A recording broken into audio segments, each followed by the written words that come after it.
네, 그러면 발표 시작하도록 하겠습니다.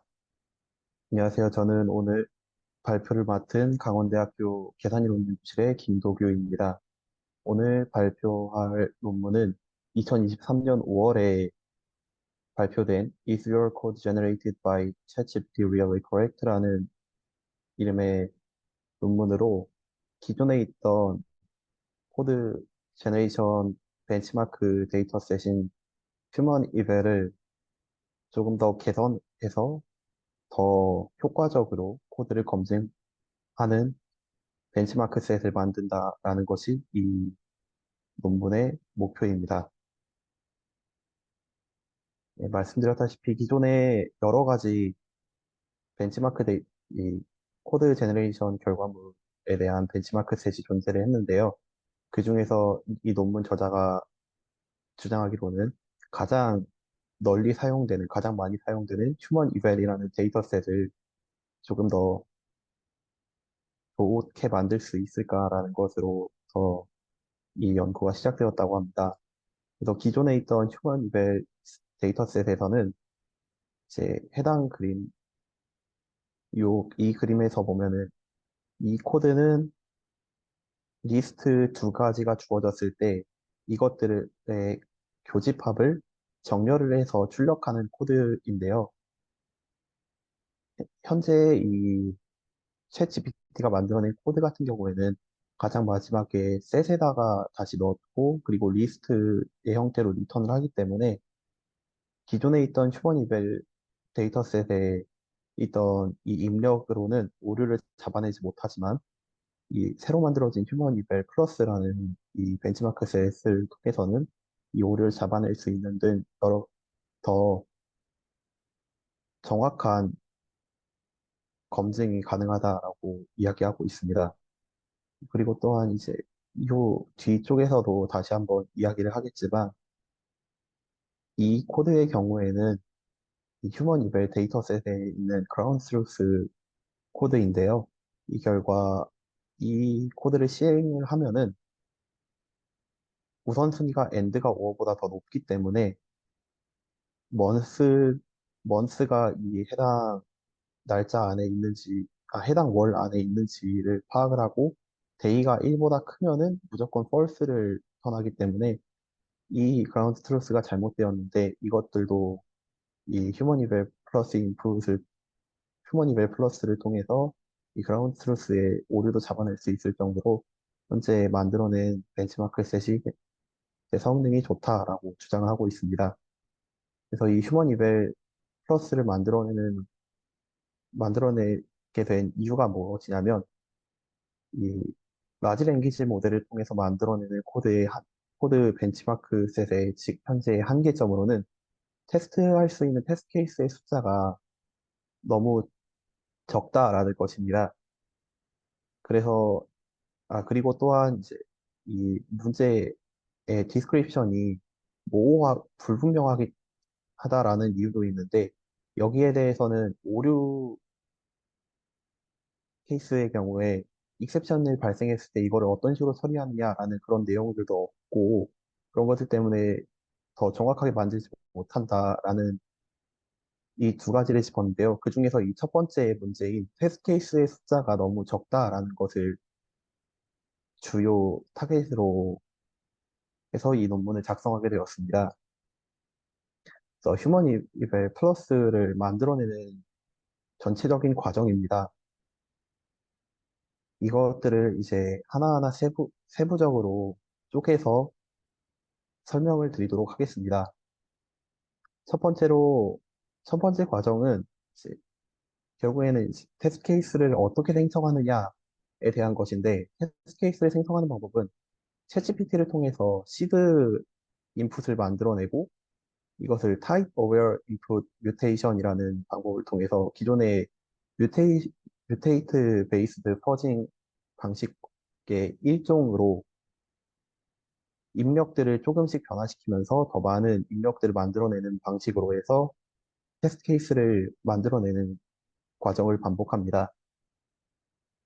이제 챗 GPT를 통해서 시드 인풋을 만들어내기 위한 프롬프트인데요.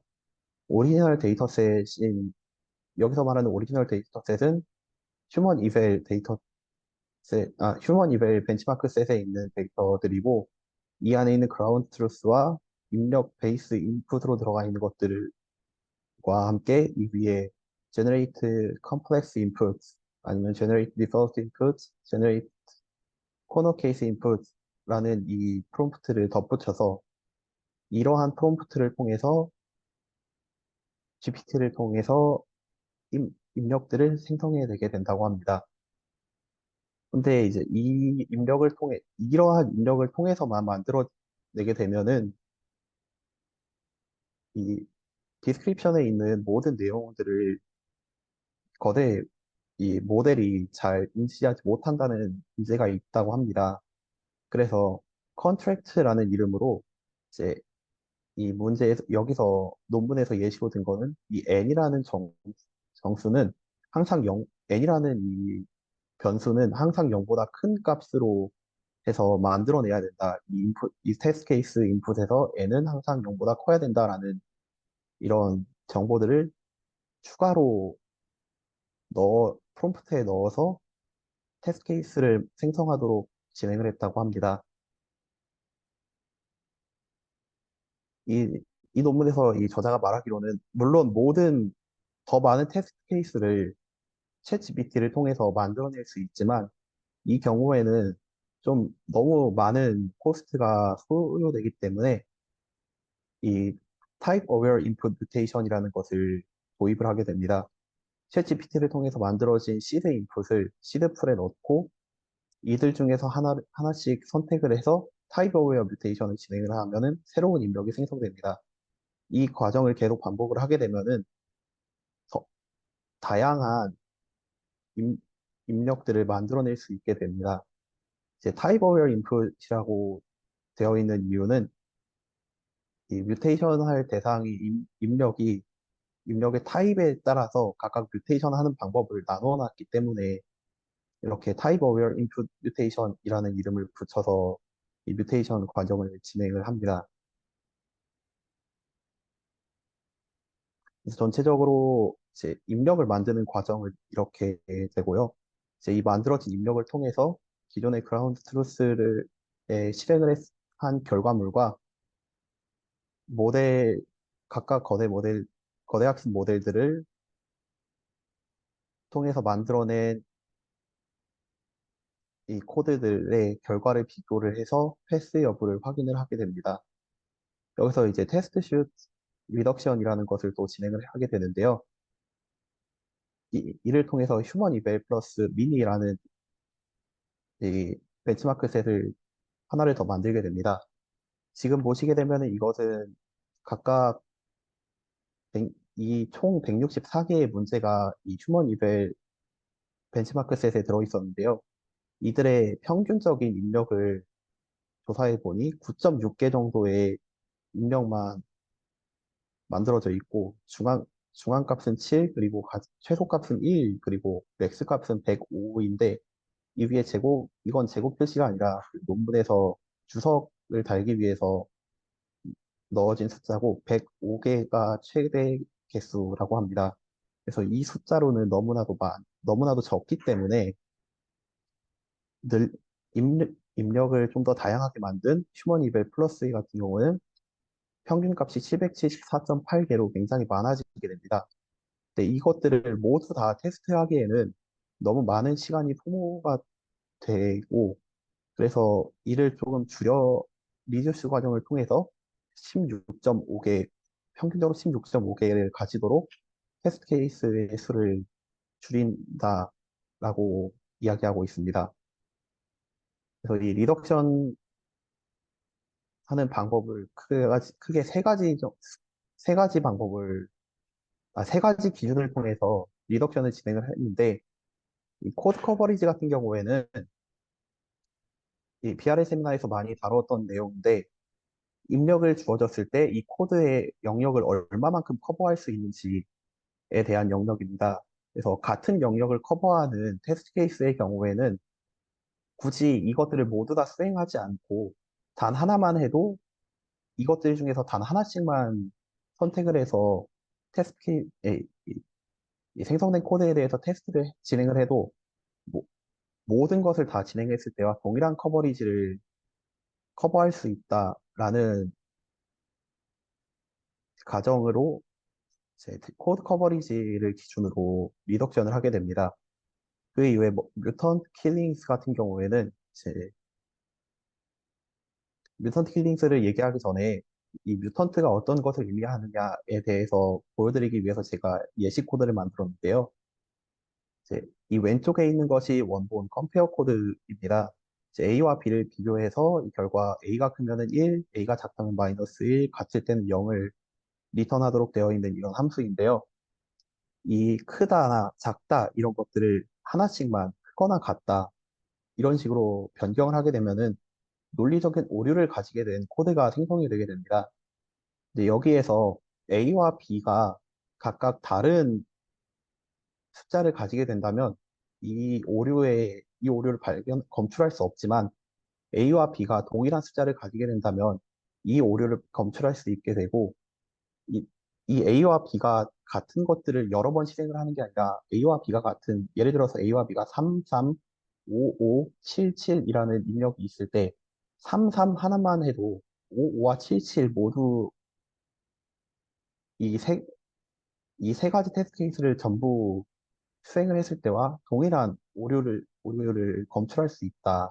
그렇기 때문에 뮤턴트 된 뮤턴트 된 문제가 A, B, C가 있을 때 테스트 케이스 1번은 A가 오류가 있다는 것을 검출할 수 있고 테스트 케이스 2가 A와 B의 오류를 검출할 수 있고 3은 B, 4는 A와 C, 5는 A와 B를 검출할 수 있다고 했을 때 테스트 케이스 2와 테스트 케이스 5를 하나의 셋으로 만들어서 이 중에서 하나만 사용을 한다라는 내용으로 리덕션을 진행을 하게 됩니다.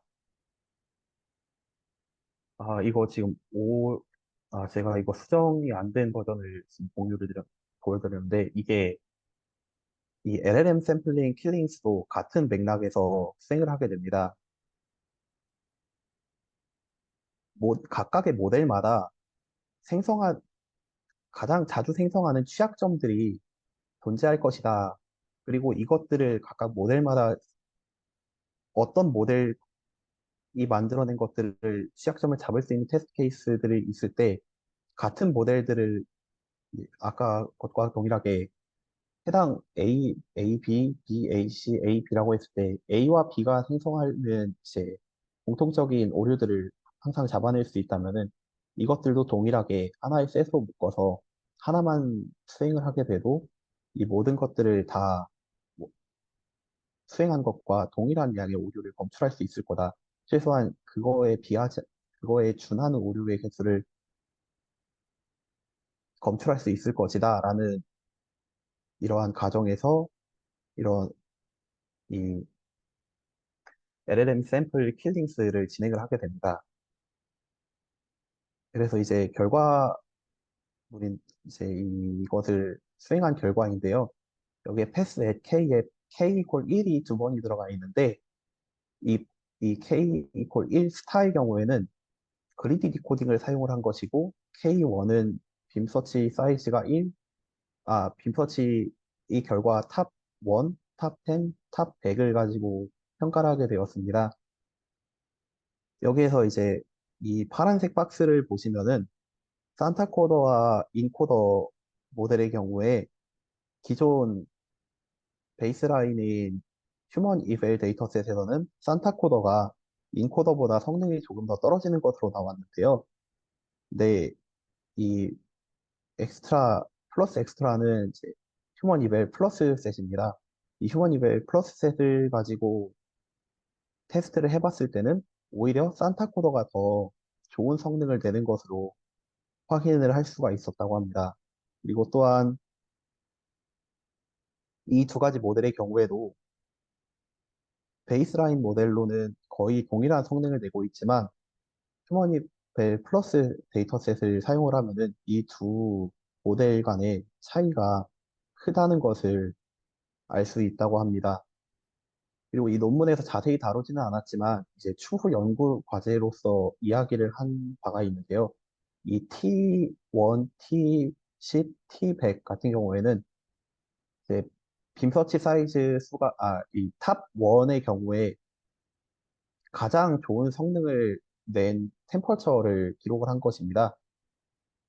이제 다른 것들은 다 템퍼처가 동일하거나 해도 템퍼처가 0.2 정도 차이가 나는 반면에 이 코드젠의 이 빌리언 모델의 탑 10을 봤을 때는 템퍼처가 0.8과 0.2로 좀 차이가 크게 나는데 이것들도 추후에 템퍼처가 어떤 영향을 또 이 코드 제너레이션에 대해서 어떤 영향을 미치는지 확인해 보는 것도 좋은 후속 연구가 될 것이다 라고 언급을 하고 넘어갔습니다. 그리고 이 결과는 이제 리덕션 된 리덕션을 수행했을 때의 결과물입니다. 커버리지만을 가지고 리덕션을 수행했을 때, 킬드 뮤턴트만을 가지고 리덕션을 수행했을 때, 킬드 샘플스만 가지고 리덕션을 수행했을 때, 모든 리덕션을 수행했을 때, 그리고 이제 베이스라인과 이제 기본 모든 것들을 다 사용했을 때의 결과물입니다. 이제 모든 것을 다 수행을 했을 때 보시면은 플러스 데이터셋과 이 GPT-4의 결과물 말고는 다 가장 좋은 동일한 성능을 내는 것을 볼 수 있습니다.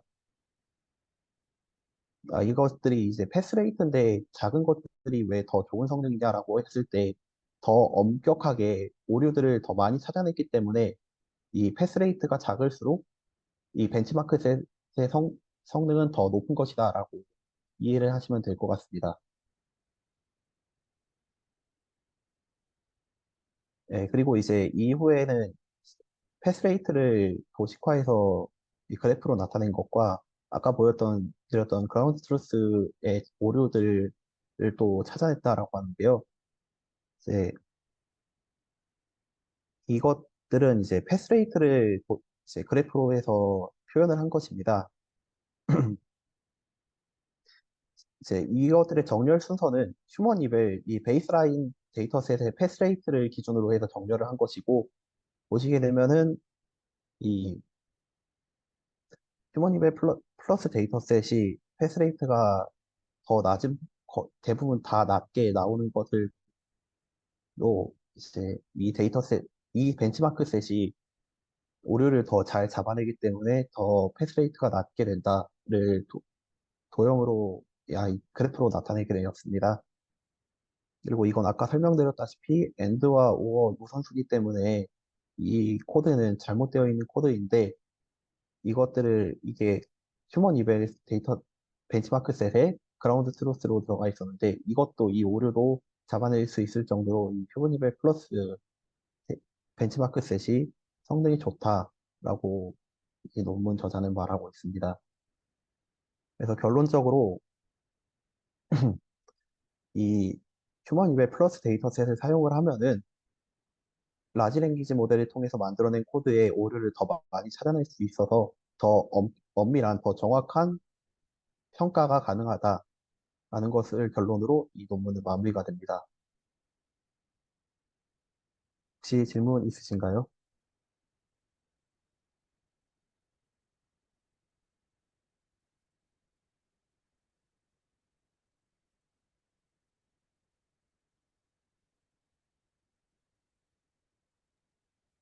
네, 발표해 주신 내용에 대해서 궁금하신 점 있으시면 자유롭게 질문해 주시면 좋을 것 같습니다.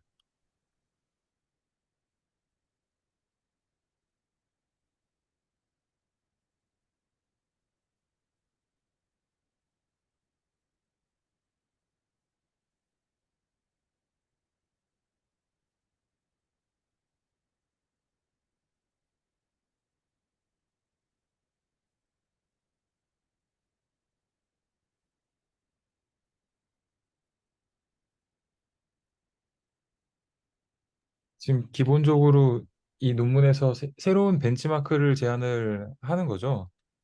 그 코드 제너레이션 태스크에 대해서 어, 기존의 휴먼 이벨에는 이제 잘못된 데이터들도 조금 있고 테스트 케이스도 좀 너무 적고 하기 때문에 그런 문제들을 좀 해결하겠다라고 해서 이제 새로운 데이터셋을 제시했다고 보면 되나요? 새로운 데이터셋이라기보다는 이제 기존에 있던 휴먼 이벨 데이터셋을 조금 더 업그레이드했다라는 내용으로 파악을 하시는 게 좀 더 옳을 것 같습니다. 업그레이드가 됐다는 거는 양이 늘어났다고 보면 되나요? 아니면은 뭐 퀄리티가 예, 늘어났나요? 테스트 케이스의 양이 늘어서 퀄리티가 높아졌기 때문에 이제 더 많은 오류들을 찾아내서 패스 레이트가 더 낮아졌다라는 내용으로 이해하시는 게 더 올바를 것 같습니다. 그러니까 기존에 그 휴머니벨 데이터셋이 뭔가 잘못 평가하고 있었던 것들이 있는데 새로운 벤치마크를 통해서 평가를 하니까 뭔가 뭐 기존에 잘못 알고 있었던 뭔가 그 언어 모델 간의 랭킹이라든가 이런 것들이 밝혀졌다 뭐 이런 식으로 생각하면 되나요?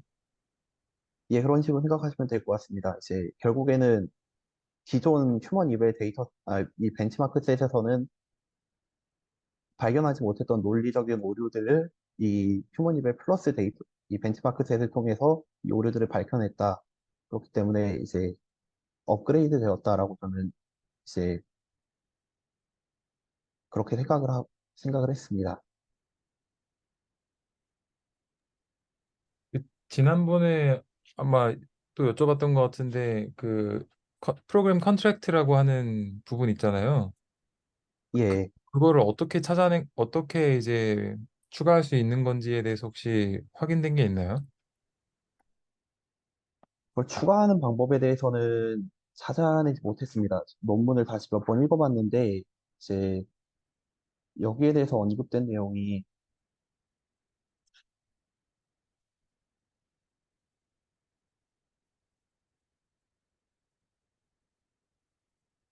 그런 그것들에 대해서 좀 정확하게 나와 있는 내용들은 없었습니다.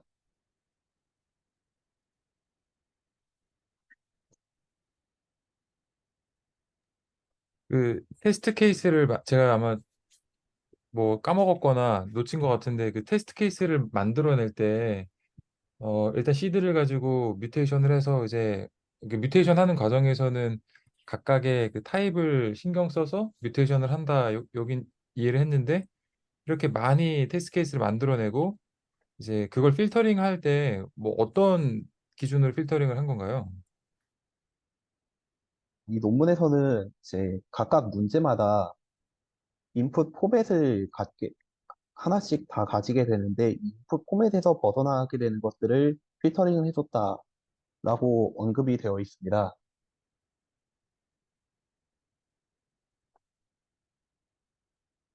지금 이제 이 정확한 건 아니고 좀 제 추측 중 하나인데 여기서 그라운드 트루스에 대해서 입력들을 가지고 다 수행을 해서 이 출력값이 같은지 다른지를 평가하는 내용이 있기 때문에 아마 실행을 기반으로도 필터링을 했지 않았나라고 생각을 하고 있습니다. 저 지금 샘플 뒤에 숫자가 있는 것들이 다 테스트 케이스라는 말씀이시죠? 이쪽 말씀이신가요? 이 왼쪽에 있는 네, 뭐 왼쪽 오른쪽 그 LLM 샘플스라고 하는 게 그 테스트 케이스들인가요, 지금? 아닙니다. 이거는 이제 생성된 그 모델을 통해서 생성된 코드들이라고 보시면 될 것 같습니다. 여기 이 F 같은 경우에는 모델을 통해서 생성된 함수들이라고 보시면 되고, GT는 이제 그라운드 트루스 함수라고 보시면 될 것 같습니다. 그래서 여기에 입력 X를 넣었을 때 이 둘이 같은지를 비교해서 패스를 하는 식으로 지금 여기서 설명이 되어 있습니다.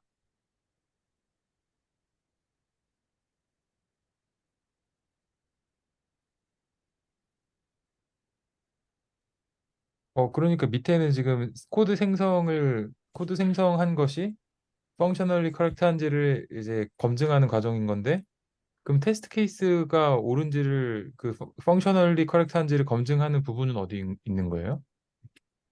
이 그림에는 그 해당 내용이 나와 있지는 않은 것 같습니다. 음, 예, 이 그림에서는 확인할 수는 없습니다. 그러면 테스트 케이스를 필터링하는 과정에서 실제로 실행을 하거나 뭐 이런 부분은 없다는 거죠. 일단 지금 이 그림상에서는 그런 내용이 없습니다. 일단은 논문에서도 이거를 실행을 통해서 결과물이 다른 것들을 필터링을 했다라던가 이런 내용들은 따로 없었고, 이제 인풋,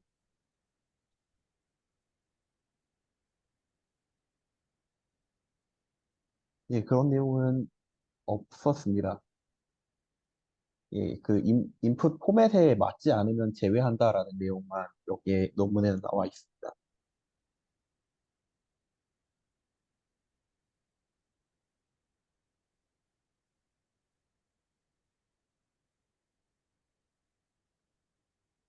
그, 감사합니다. 저도 질문 하나만 할게요. 아마도 이제 함수의 입력으로 집어넣을 때 타입 정보만 맞추면은 입력으로 다 아무거나 사용할 수 있어서 만약에 함수가 인풋으로 인티저를 기대한다라고 하면 인티저 아무거나 이제 새로 생성해서 입력으로 넣고 그라운드 트루스랑 LMM이 생성한 함수의 결과가 같은지를 보고 같으면은 통과하는 거고 다르면은 이제 코드를 잘못 만드는 걸로 이제 판단을 하는 것 같아요. 근데 런 식으로 하면 그라운드 트루스 자체가 잘못됐다는 거는 어떻게 그 찾은 거예요?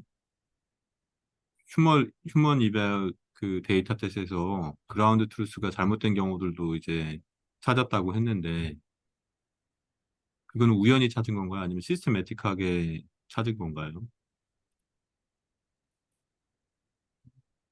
지금 이 이벨 플러스 프레임워크 구조에서는 그라운드 트루스가 옳다라는 가정하에 뭐 그 입력으로 들어갈 수 있는 타입에 대해서 뭐 뮤테이션이나 뭐 이런 거 만들어 가지고 집어넣고 LMM이랑 이제 비교를 하는 건데 그래서 테스트 케이스를 더 많이 이제 만들어서 더 많이 테스트를 한다. 그래서 더 LMM에서 생성한 코드가 올바른지 아닌지를 더 리거러스하게 이제 분석할 수 있다라는 것까지는 알겠는데 아까 보니까 그 휴먼 리벨에 틀린 그 그라운드 트루스도 있다. 뭐 이런 얘기를 하셨잖아요. 왜? 그 해당 내용에 대해서는 따로 어떻게 찾았는지는 나와 있는 것을 확인을 못했습니다. 이게 그냥 우연히 자기네들이 하다 보니까 한두 개 뭐 잘못된 게 있을 수도 있을 것 같은데 그런 식으로 찾은 건지 아니면 뭔가 이 프레임워크에서 정말 그라운드 트루스가 잘못된 경우를 시스테매틱하게 찾을 수 있는 건지가 좀 궁금해서. 이제 정답은 아니고 추측이긴 한데, 지금 테스크의 수가 164개입니다.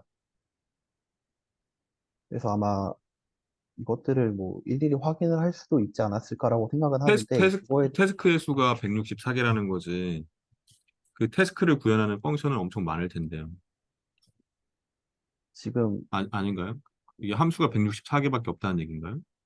그라운드 트루스가? 그렇지가 않을 텐데.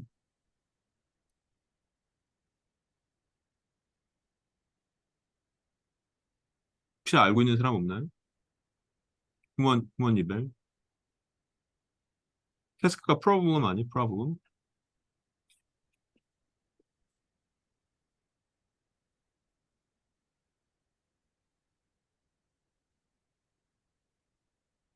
그러면 아마 그, 왜냐면 164개밖에 안 되면 휴먼 이벨을 만든 애들이 이미 다 검증을 했을 텐데 틀린 거를 찾는다는 거는 좀 이상한 것 같고.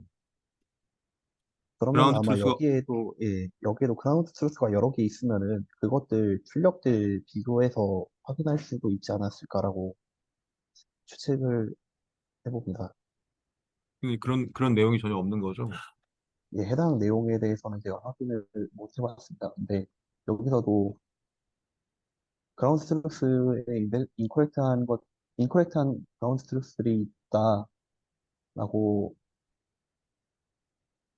나와 있습니다.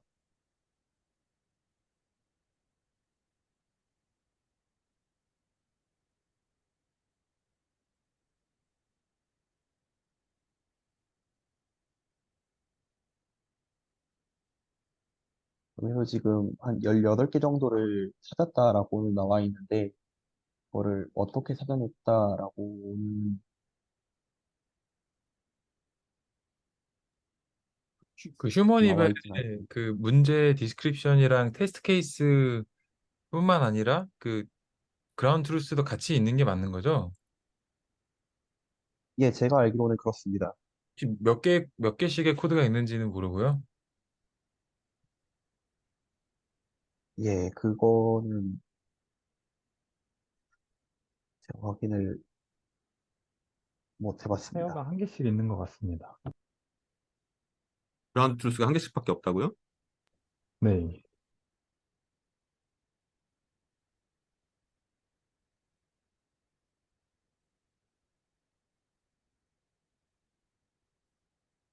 예, 만약에 한 개씩 있는 거라면은 전수조사를 할 수는 있었겠네요. 너무 충격적인데 그러면은. 좀 데이터셋의 퀄리티가 조금 이 예,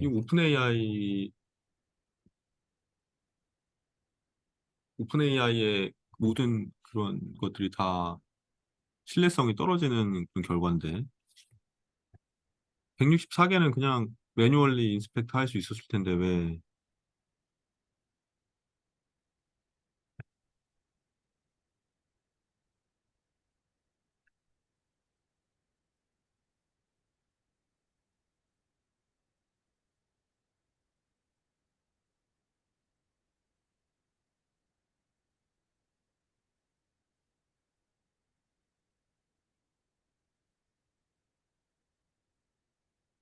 이 저자가 엄청 많은데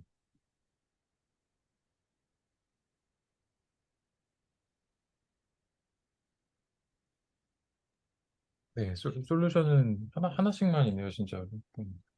그러면 예, 얘네들 캐노니컬 솔루션 있는 것 진짜 이상한 같습니다. 애들이잖아요. 그러면.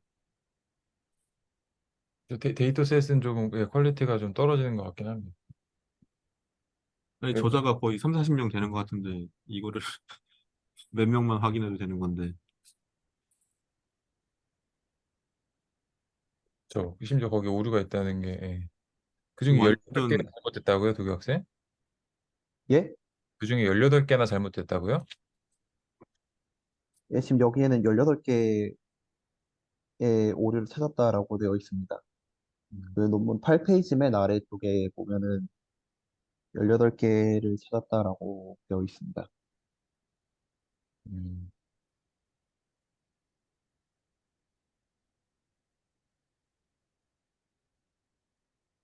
그러면은 이걸 찾아낸 방법이 얘네가 테스트 케이스를 막 만들어낸 다음 뮤테이션 같은 걸 통해서 만들어낸 다음에 그거를 저 그라운드 트루스한테 실제로 넣어보니까 다 이제 정답 이게 트루가 안 나오고 폴스가 나오는 것들을 다 매뉴얼리 인스펙트 해서 그중에서 실제로 틀린 것들을 18개 고르는 거죠, 그러면은.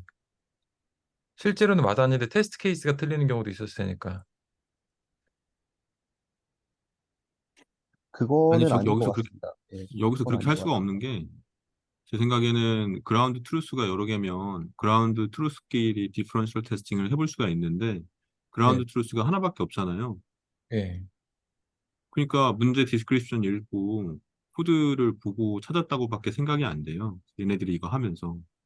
음, 왜냐면은 테스트 케이스를 만들었는데 그라운드 트루스가 이게 제대로 이 테스트 케이스에서 제대로 동작하는지를 보려면은 아, 그렇네요. 예. 뭐가 있어야 되잖아요. 그러니까 그라운드 트루스가 뭐 세네 개 있다든지 하면은 얘네들을 다 돌려보고 다 똑같이 나오면은 괜찮은 거고 하나가 다르게 나오면 이게 디퍼런셜 테스팅의 목적인데 예, 근데 그라운드 트루스끼리 디퍼런셜 테스팅 하는 건 아니니까 한 개밖에 없으니까 문제마다 결국 얘네가 이거 하다 보니까 그라운드 트루스 보다 보니까 찾았겠죠. 이 샘플이랑 디퍼런셜 테스팅 해보다가 아니면은 여기 지금 데이터셋 확인해 보니까 그 테스트라고 되어 있는 게 입력이랑 출력 결과까지 다 쌍으로 해도 다 되어 있는데 이것들 수행해 보면은 바로 확인은 가능할 것 같습니다.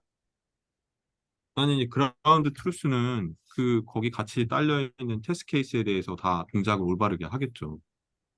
근데 얘네가 찾았다는 게 새로운 그 테스트 케이스를 찾아가지고 돌려보니까 그라운드 트루스도 안 돌아가는 애들을 찾았겠죠. 그런데 지금 여기 사진에 있는 경우에는 모든 음. 어떤 데이트 값을 넣더라도 펄스가 나오지 않나요?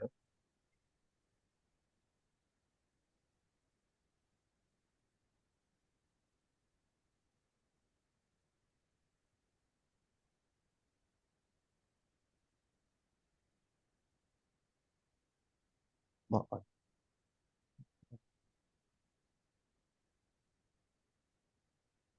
아.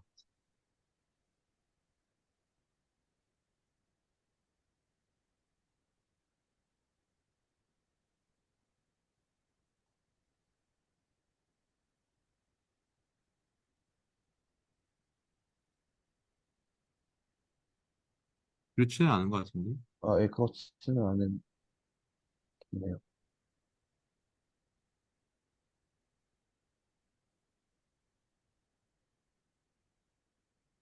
8월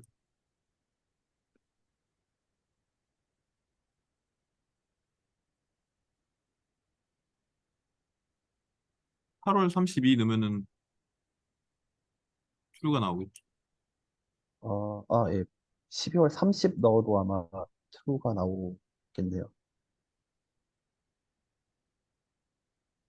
예, 되게 애매하게 돼 있는 예, 것 같은데요. 딱 코너 케이스 저것만 예. 코너 밸리드한데 가 나오는 케이스가, 거.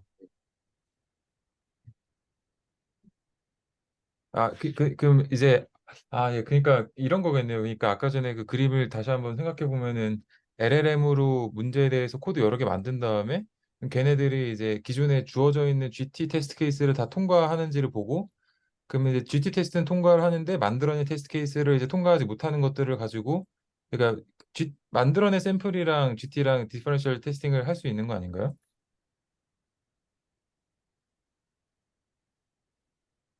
그러니까 만들어낸 샘플에 대해서 그라운드 트루스가 잘못 동작한다는 거를 판단을 해야 되잖아요. 그쵸, 그쵸. 그게 그러니까 없잖아요, 지금. 그쵸. 그러니까 그러니까 예를 들면은 네, 이상한 입력을 집어넣었을 때 아까 그 예제로 돌아가서 이상한 입력을 넣으면은 원래 true가 나와야 되는데 아니 false가 나와야 되는데 true가 나온 거예요. 그라운드 트루스가. 네, 네, 근데 디퍼런셜 테스팅을 오토매틱하게 하면 자동화해 가지고 하면 네, 그라운드 트루스는 원래는 그 false가 나와야 되는데 true가 나왔으면은 LMM에 있는 코드들은 다 이제 예를 들면 맞게 해가지고 네, 네, false를 내보내는 거죠. 그러면은 LMM을 틀렸다라고 이제 분류를 하겠죠. LMM들이 코드를 이상하게 생성을 하네. 근데 이제 그런 케이스들이 많아졌을 때 아마 직접 봤더니 코드가 잘못됐다고 판단했거나 뭐 이렇게 좀 애대악하게 하지 않았을까. 저도 그런 식으로 했을 것 같습니다. 네. 그러니까 한 100개 정도 뭐 16개 코드 제너레이션 다 했는데 얘네는 다 같은 결과를 내보내는데 그라운드 트루스만 이상한 결과를 내보내는지 하면은 네, 그때 이제 한번 들여다보거나 했을 가능성이 있지 않을까. 이게 네. 시스템에서 그거를 찾아주지는 못하는 것 같아요. 지금 이 프레임워크 구조를 봤을 때. 그렇죠. 근데 아까 말씀하신 그 절차를 통해서 만약에 걸러낸 게 얘도 그렇고 18개를 걸러낸 거라면 그러니까 뭐 100%다 걸러내는 건 당연히 일단 불가능하지만 뭐 그런 식으로 애덕하게 해서라도 뭔가 164개 중에 18개라도 걸러냈으면 되게 그거는 재미있는 것 같긴 합니다. 그건. 근데 그쵸. 그 사실 저거는 사람들은 아무도 못 찾아낸 거니까 그 말씀하신 대로 수십 명의 저자들이 못 찾아냈는데 이제 제가 찾아낸 볼 때는 안 봤을 것 같아요. 코드를. 사실 그렇죠. 예. 얘네들이 지금 이름만 올려낸 애들이 거의 안 봤을 것 같습니다. 코드를. 음. 예, 코드 검증이 안 된 데이터 셋이라고밖에 이게 뭐 한두 개도 아니고 10%인데 지금 그죠. 엄청 18개면은 예, 예. 문제가 되게 많았네요. 혹시 더 질문 있으신 분들 있으시면 질문해 주시면 좋을 것 같습니다. 지금 논문 포맷으로 봤을 때는 저는 추측하기로는 뉴립스에 제출되지 않았을까 지금 타이밍도 그렇고 그렇게 생각은 하고 있습니다. 뉴립스 뭐 벤치마크 트랙일 수도 있고 예. 개인적으로는 재밌다고 생각을 하고 있는데, 예, 각자 의견 있으시면 혹은 뭐 질문 있으시면 마지막으로 몇 개만 더, 예, 받아보면 좋을 것 같습니다.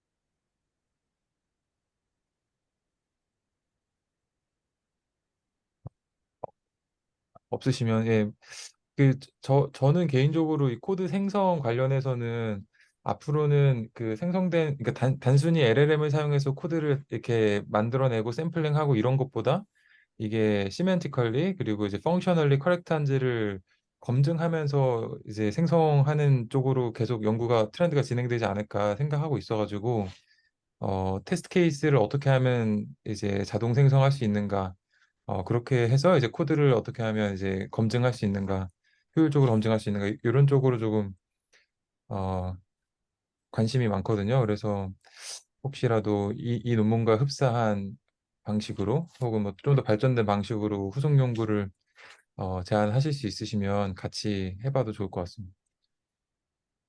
어,